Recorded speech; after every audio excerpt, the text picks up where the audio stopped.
Hello everybody and welcome back to the channel.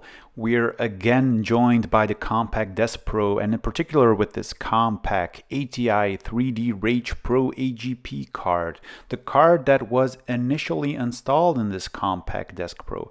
And before we start exploring other video options, I thought it would be interesting to see exactly what this card was capable of in this configuration. But first, a small word from our sponsor, because this video is sponsored by PCBWay, a full-feature custom PCB prototyping service. If you need PCB assembly, SMD stencils, or flexible PCB manufacturing, PCBWay has got you covered. Shipping to more than 170 countries worldwide, processing thousands of PCB orders a day, PCBWay combines excellent pricing with excellent customer service. Check out their website to get a quote or get in touch with their support staff if you have more detailed questions. Now, there are multiple reasons why I wanted to collaborate with PCBWay. One of them is pretty straightforward, as they do provide some financial support to keep the channel afloat. But perhaps more importantly, it's because I do want to include more PCB design related aspects in my videos, and I have some really cool projects in mind for that, so please stay tuned for that. Okay, but back to the ATI video card. But before we dive into the specifics of the video card, I just wanted to show you the BIOS that came with this Compaq. So after it's done loading up the splash screen and this little boot screen, you can enter the setup by hitting F10 and you'll be presented with a very basic BIOS. So we can see some system information.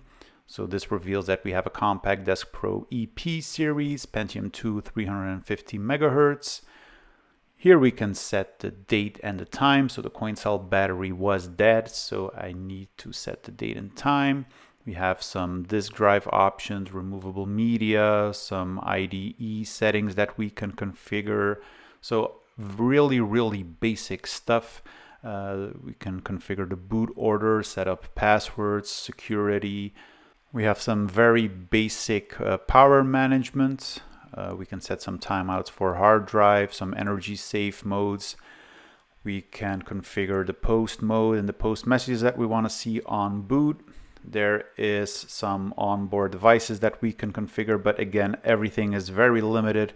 There are no overclocking options available. For example, we can enable, disable the sound card, but that's basically it. So a very basic setup utility from this computer.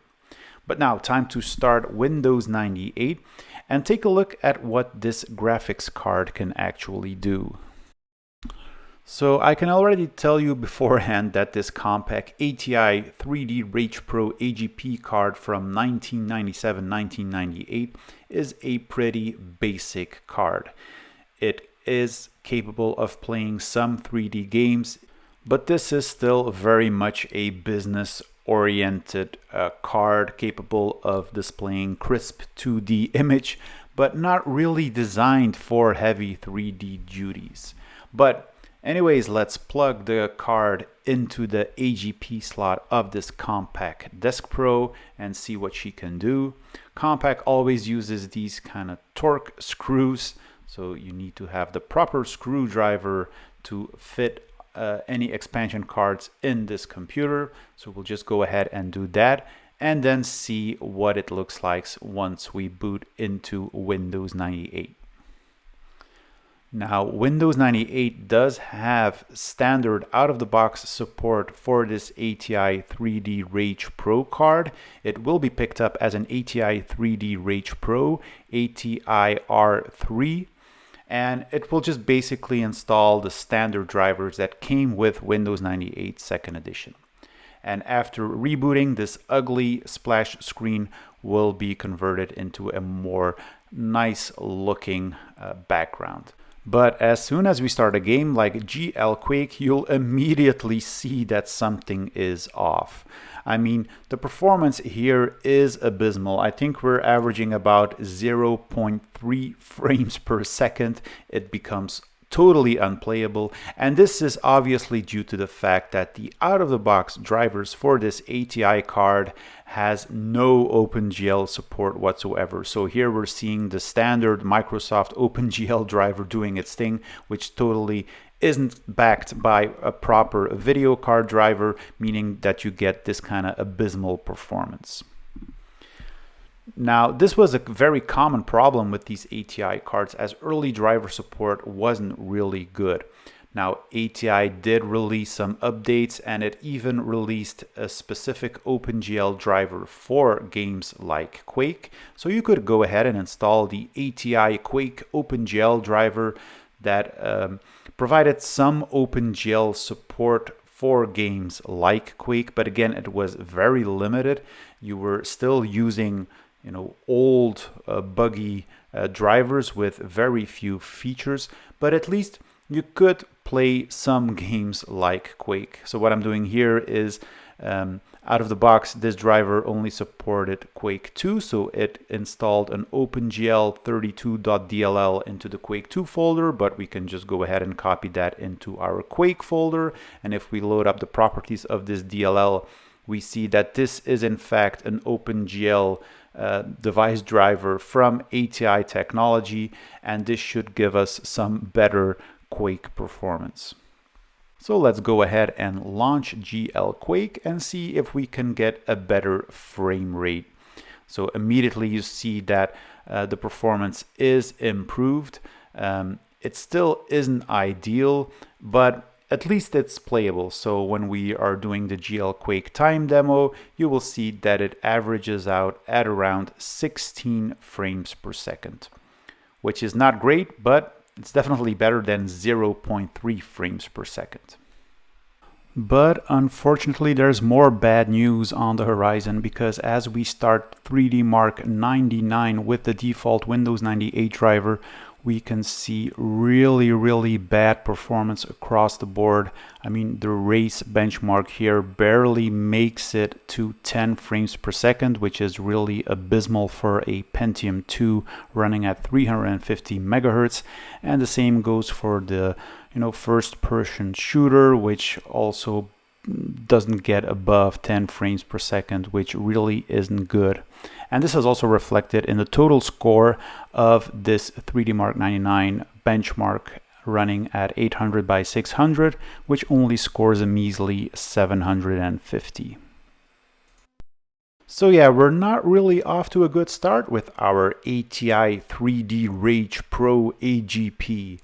But luckily, ATI did deliver some driver updates, and I found that the most recent drivers, which is the one that you see here, which includes this little README, these are the drivers from April of 2002. So the Windows 98 display driver for the ATI Rage Pro and Rage XL. So we're going to go ahead and install that and see if we get a better overall experience. So installation is pretty straightforward. It comes with its little setup program, which will just guide you through the various steps. It's basically just next, finish. It will copy over some files, install the graphic driver components, and then it will prompt you to reboot the computer, and you should be set. So yeah, time to see if our Rage Pro Turbo AGP has benefited from this driver update, and if this is actually a viable card to play some games.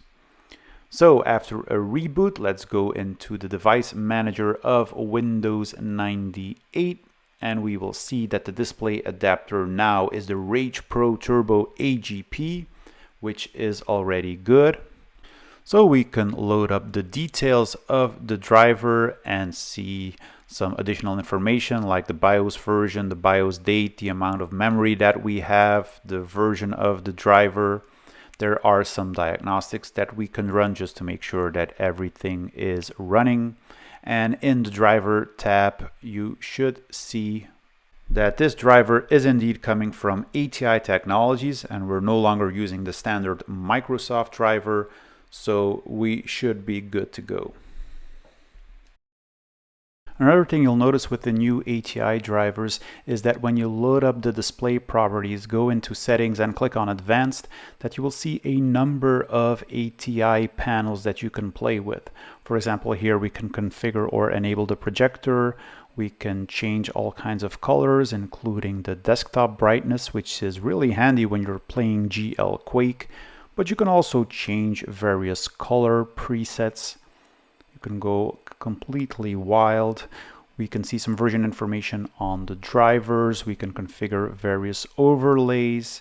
Here we see some synchronization options, screen positions, screen size, all of that can be configured from the drivers. Okay, so time to see if our ATI 3D Rage Pro AGP card has benefited from the drivers, and we'll do that by launching the GL Quake time demo again.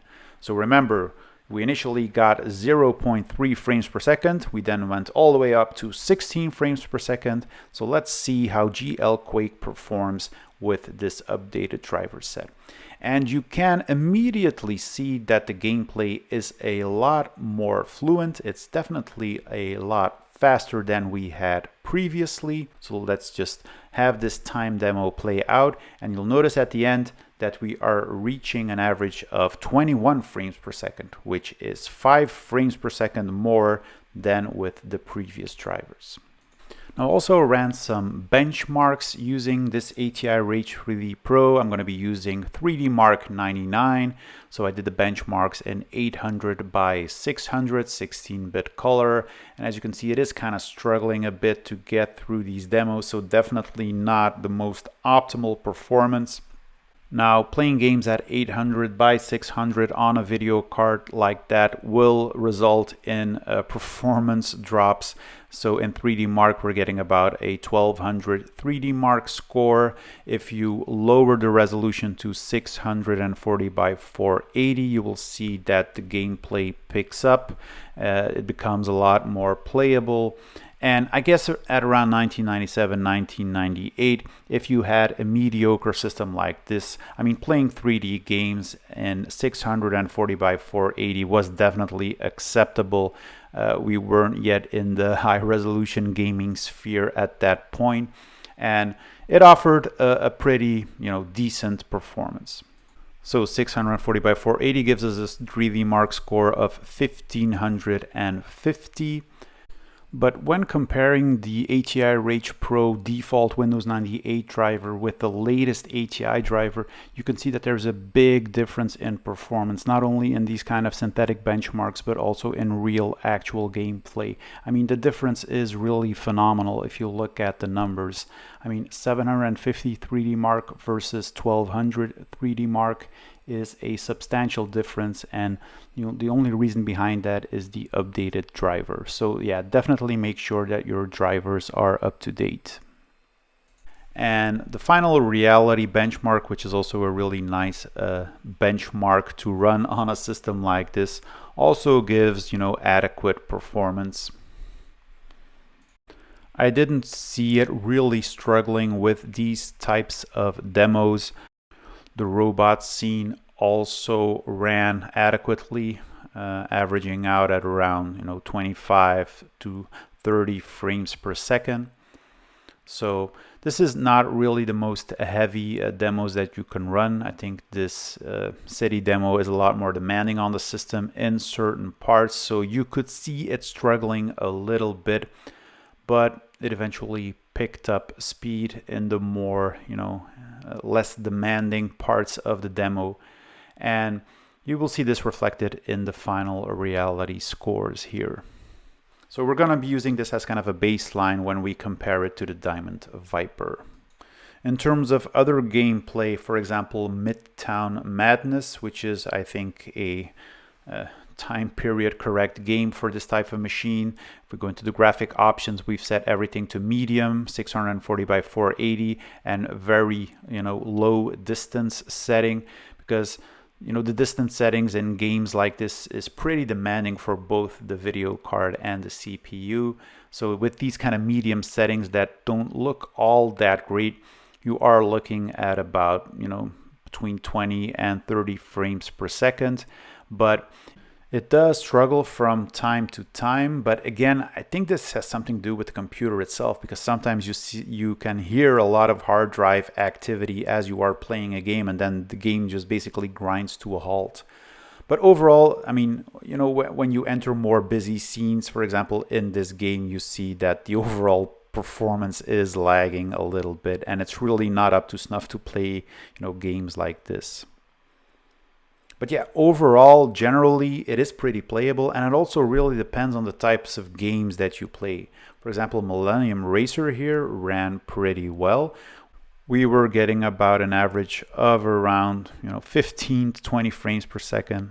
Again, this was in lower resolution, 640 by 480. So it also really depends on the type of game that you play with cards like this. Another great game from 1998 is Electronic Arts Need for Speed 3, so we're going to be taking a look at that. There were some graphical glitches here in the menu. I don't know if this is related to this specific video driver or video card, but it's definitely something that I hadn't seen before. But as soon as you enter the actual race, performance was really good. We were averaging about 20 to 25 frames per second, which is definitely playable for this game. Again, low resolution, 640 by 480, pretty default settings. And yeah, game ran perfectly fine. Similar story with Formula One Racing Simulation. Here we were maxing out at around 30 frames per second, and the game ran, really fluent. So yeah, these types of games are definitely ideal for this type of video card.